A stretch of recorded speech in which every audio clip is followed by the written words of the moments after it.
سفينة نوح نجا من ركب فيها جاء ومن خلف عنها ركب وغير محمد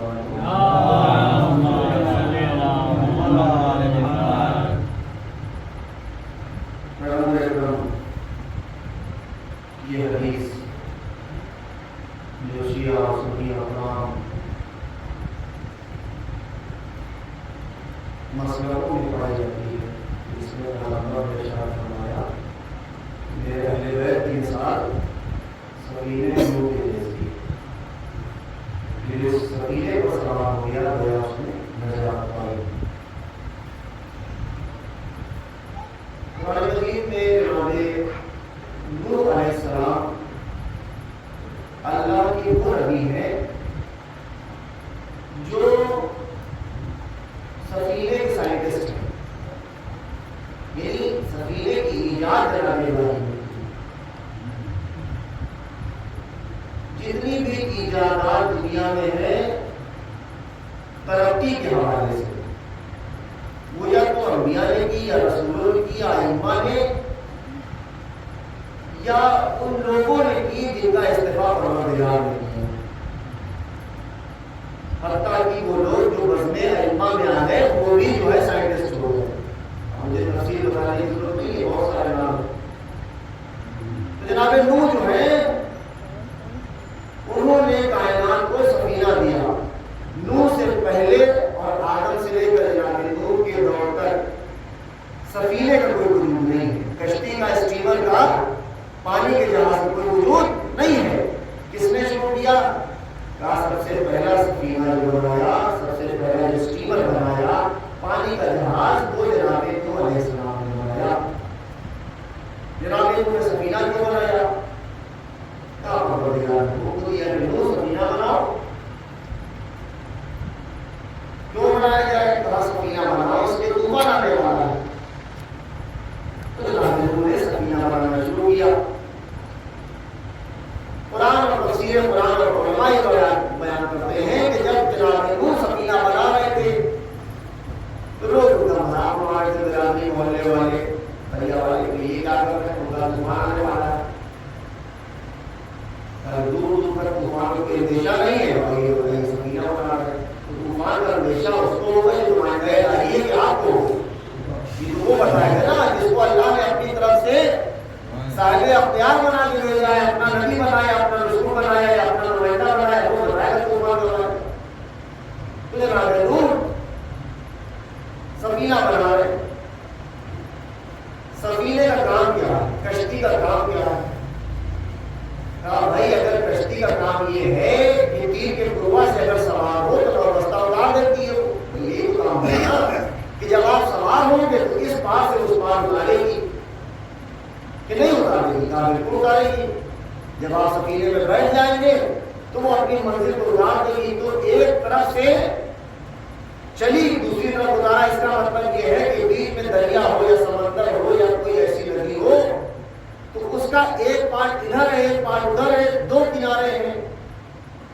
تو اس کا مطلب یہ ہے کہ سفینے میں اس کنارے کے لوگوں کو سوار کر کے اس کنارے لے جا کر اتارا، ادھر کے لوگوں کو سوار کیا ادھر اتارا۔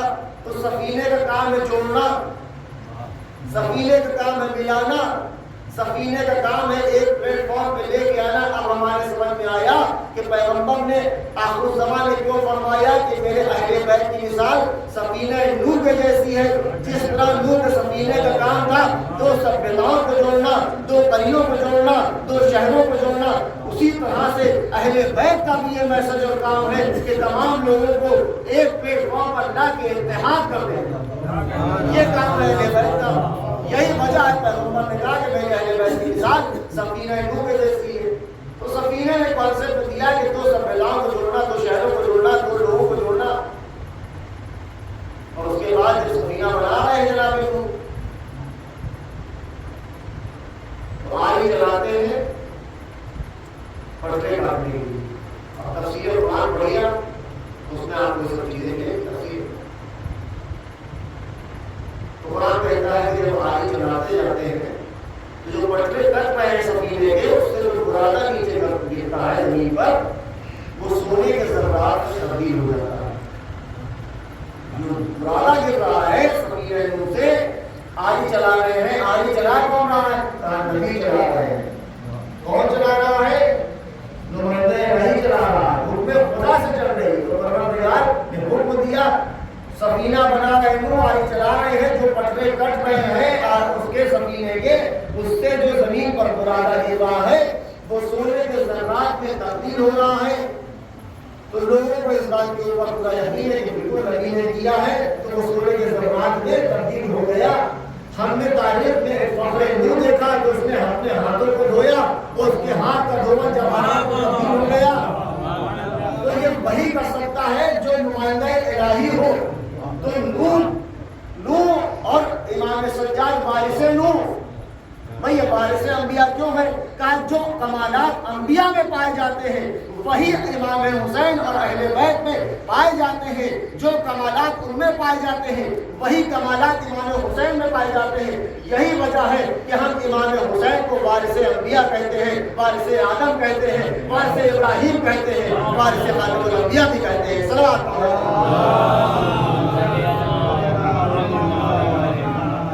وہ سفینہ بنا رہے ہیں. جب سفینہ بن کے تیار ہو گیا پروردگار نے حکم دیا کہ نوح اس میں ہر جانور کا ایک جوڑا بٹھا دو. ہر جانور کا ایک جوڑا جناب نوح نے اپنے سفینے میں بٹھایا. مجھے پوری اس کی تفصیل نہیں پڑھنا ہے کیا کیا بٹھایا. ہر جانور اور پھر شیر کو بٹھا دیا. اس کے بعد کو بکری کیسے بٹھائے تو پھر کہا پروردگار شیر بکری بکری دکھائی کہ اللہ کہاں سے بخار کو مبتلا کر دیں گے. تو سب سے پہلے بخار جس کو آیا وہ شیر تھا. مسلم نوح بیٹھا تھا. علامہ مولانا مسلم کا نے اس کے اوپر تفصیل جو لکھی انہوں نے کہا کہ بھائی جناب آدم کی قبر کوفے کے ایک محلے میں ہوا کرتی تھی. ان سے کہا بھائی ان کی لاش کو بھی نکال کر اپنے سفینے میں رکھ. مسلم صاحب نے سن رہا ہے لکھا آدم کی لاش کو بھی لیا گیا. گویا کہ سارے تبرکات اکٹھا کر لیے. اور جو سفینے میں کیلیں لگی تھی کہا وہ کیلیں کیا تھی؟ کہا وہ جبریل امین لے کے آئے تھے. وہ 5 ایسی کیلیں تھی جس پہ اسماء الحسنی لکھا تھا اور ان کیلوں پر لکھا تھا محمد، علی، فاطمہ، حسن اور حسین. جو سفینہ نوح میں لگائی گئی تھی. تو وہ سفینہ نوح سب اس میں بیٹھے اور نہیں بیٹھا. نوح کے بیٹے نے کہا کہ میں جو ہے پہاڑ پہ چڑھ جاؤں بلندی پر. طوفان آئے تو میں پہاڑ سے پڑھا لے لوں. نوح کا بیٹا اس پہاڑ پہ نہیں گیا، اس پہ نہیں گیا، سفینے پہ پہاڑ پہ چلا گیا. کیا نتیجہ ہوا کہ جب طوفان آیا تو کشتی میں سور تک سوار ہے جسے خنزیر کہتے ہیں عربی میں. وہ اس کا بھی جوڑا ہے، کتا بھی ہے، جانور بھی ہے، گدھا بھی ہے، شیر بھی ہے، ہر چیز ہے. کہا وہ سور بچ گیا جو اس کشتی میں سوار تھا جس کا ذکر قرآن میں ہے، لیکن نوح کا بیٹا نہیں بچا. تو اب قرآن نے فیصلہ کر دیا کہ چاہے وہ نبی کا بیٹا ہی کیوں نہ ہو، اگر سفینے سے روگردانی کرے گا تو وہ ہلاک ہو جائے گا. اور اگر وہ نجس جانور ہی کیوں نہ ہو سفینے پر آ جائے گا تو فلاح آ جائے گا. اس جیسی نہ جانے کتنی مثال قرآن میں موجود ہے کہ جو ہسکین تھے ادھر رہ گئے تو وہ ڈوب گئے. جو سامری تھا وہ اس نے صحیح رہبر کی اتباع کی تو بچ گیا. تو اب یہ ہے اگر آپ نے صحیح رہبر کی اتباع کی تو آپ کا خاتمہ بالخیر ہو جائے گا. اور اگر آپ نے صحیح رہبر کو نہ پہچانا تو آپ کا انجام وہی ہوگا جو نوح کے بیٹے کا ہوا.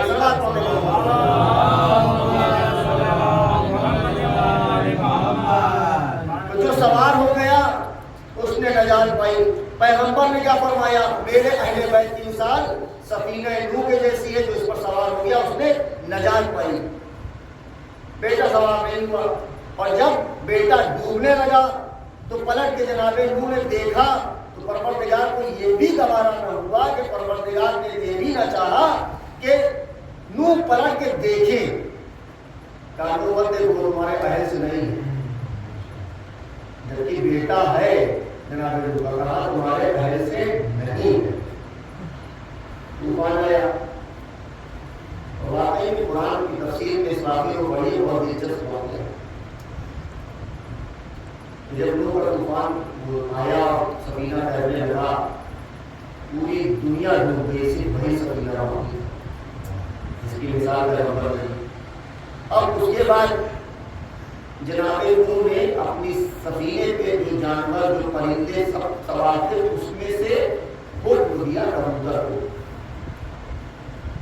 ذرا اندر سیمر سے باہر نکلو دیکھو تمہارا ہوا کبوتر نکلا اور اڑ کے گیا، لے کے کیا آیا کبوتر؟ کبوتر سب سے پہلے جوش میں دبا کے ایک پتی لے کے آیا، کہے تھی انجیر کی، جسے عربی کہتے ہیں تین۔ اب سمجھیے قرآن میں اللہ نے کہا بسم اللہ الرحمن الرحیم والتین والزیتون، قسم اس پتی کی، اس پتی کی قسم کھا رہا ہے جو نوح کی کشتی میں سوار وہ ایک پرندہ کبوتر جو پتی لے کے آیا، کس بات کی علامت تھی؟ کہا طوفان کم ہو گیا، درخت نظر آنے لگے۔ یعنی یہ بھی ایک میسج ہے کہ ایک پرندہ اگر جو ہے انجیر کی پتی لے آیا تو اس کے یعنی اس عمل کو بھی ضائع نہیں جانے دیا، اس ذکر کو بھی پروردگار نے بدل کر کے کہا کہ قسم ہے اس انجیر کی، قسم ہے تین کی۔ سمجھ رہے ہیں اتنا بظاہر عمل کتنا چھوٹا سا ہے، لیکن اس کی بھی قسم کھائی۔ وہ لے کے آیا، اس نے کہا یا نبی اللہ پانی کم ہو گیا، اور کشتی کہاں ٹھہری؟ جا کے کوئی دودھی کے اوپر ٹھہری اور یہ طوفان ختم ہوا۔ جناب نوح جن کا نام عبد الغفار ہے، تاریخ میں عبد الملک بھی ہے، عبد الرحمن ابن فضول نے تمام اپنی تفسیر میں انبیاء کے حوالے سے تاریخ لکھی، لکھتے ہیں کہ جناب نوح کو ان کی امت نے اتنا ہمارا اتنا زیادہ ظلم کیا کہ نام تھا عبد الغفار لیکن ان کا نام جو ہے پڑ گیا نوح۔ کیوں؟ کہا اتنا زیادہ گریا کرتے تھے اسی لیے وہ کہا گیا نوح، نوح سے بنا ہے نوحا، جس کو آپ نوحا کہتے ہیں وہ صحیح لفظ ہے نوحا، یعنی گریا کرنا، بکا کرنا۔ تو نوح اتنا گریا کرتے تھے، اتنا نوحا کرتے تھے کہ ان کا نام ہی نوح پڑ گیا، جبکہ نام تھا عبد الغفار۔ تبلیغ کا دور کتنا ہے؟ کہا 950 برس تبلیغ کا دور ہے۔ ایج کتنی ہے؟ کہا 2500 250 سال، اس میں 950 تبلیغ کے نکالیے، 2500 سال، 2500 سال کی عمر ہے جناب نوح کی، جس میں امام جعفر صادق علیہ السلام نے امام معصوم فرماتے ہیں کہ 950 سال تک ساتھ تبلیغ کیا۔ کئی لوگ آئے، 7 لوگ، بعض روایات میں 13 لوگ، اتنے لمبے عرصے تک تبلیغ بھی کرنے کے بعد 7 یا 13 لوگ، یعنی وہ اس بات پہ آمادہ کر پائے کہ ہاں اس کو مان لو۔ میں اس سے کم والی مجلس میں امام نے پڑھا کہ رسول کو اور انبیاء کی بنسبت جناب آدم 1300 برس، جناب نوح کی بھی اور جناب شعیب کی بھی، ان سب کی رسول کو صرف 63 برس، اس 63 برس میں بھی آدم سے لے کر عیسیٰ تک کے سارے فائلے، سارے رجسٹر کو مکمل کرنا۔ ملنے کب بھی گئی تو پانچے مدہ بالکل گئے تھا کہ محمد کی 1000 سال، 63 برس کی زندگی، اس میں بھی جو 2 حصہ زندگی ہے، 40 برس اور 23 برس، اس 23 برس میں سب کچھ مکمل کر دیا۔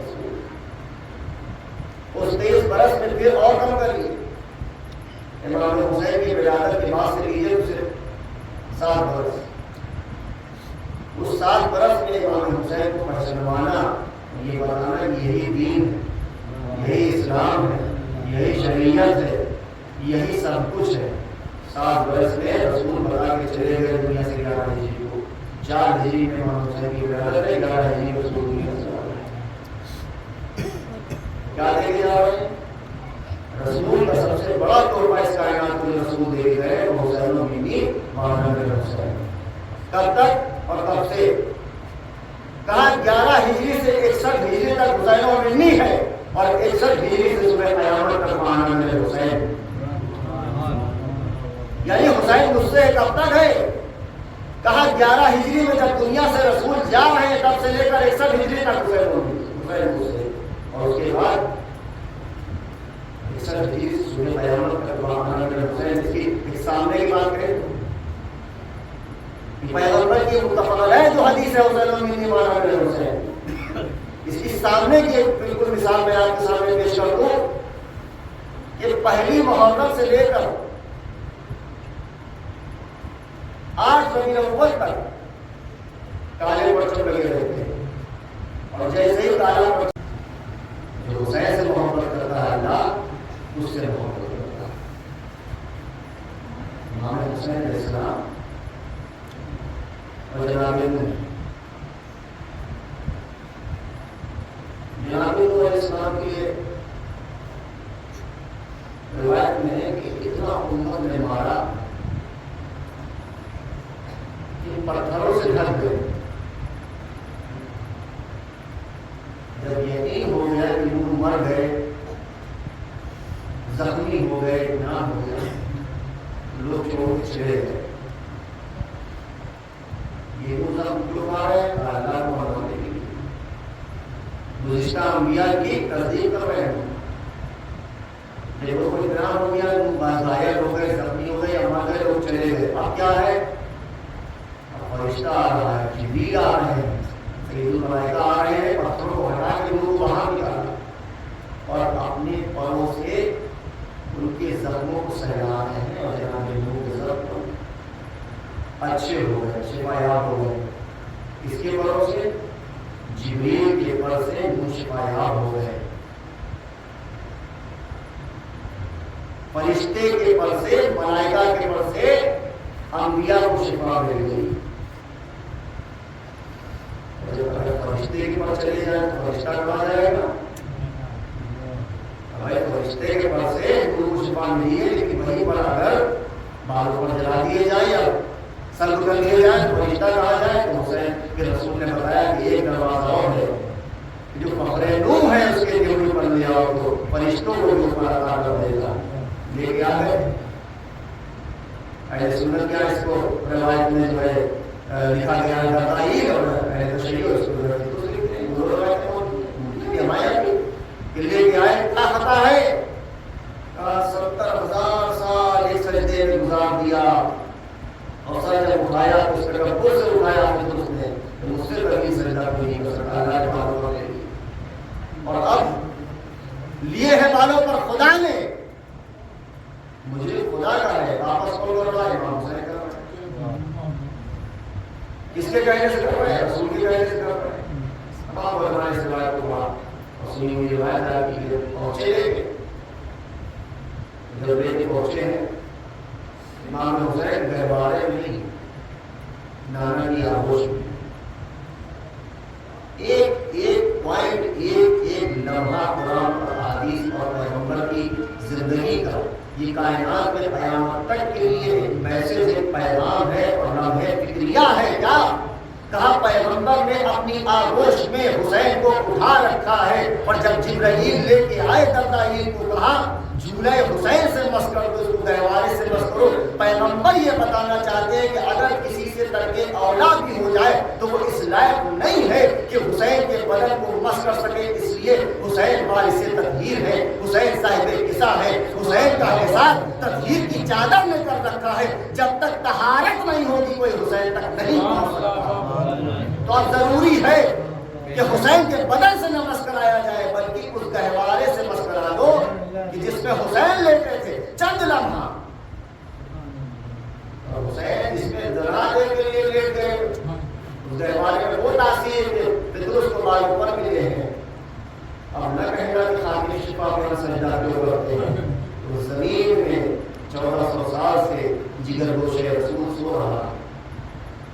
بس مسائل کو سن لیجیے، آج کسی پر آگے چھوٹی وجہ سے کہا گیا ہے کہ شہزادے کے کچھ مسائل ظاہر سی بات ہے جس کی عمری 6 مہینہ سے فضائل ہے، 6 مہینے کے بچے کے فضائل کیا ہے؟ لیکن کربلا کے میدان میں سب سے بڑا فضائل جو کربلا کے مقتل کی کتابیں اٹھا کے دیکھیے تقریباً 120 علماء کرام ہیں، تشیعوں میں بھی اہل سنت میں جنہوں نے لکھا ہے ویسے تبسم کا جب تیر لگا ہے تو فطرت کے منافی عمل کیا ہے نہیں ہو سکتا، جوان نہیں کر سکتا جو بچے نے کیا۔ فرمان کی فہرست ہے جنہوں نے کہا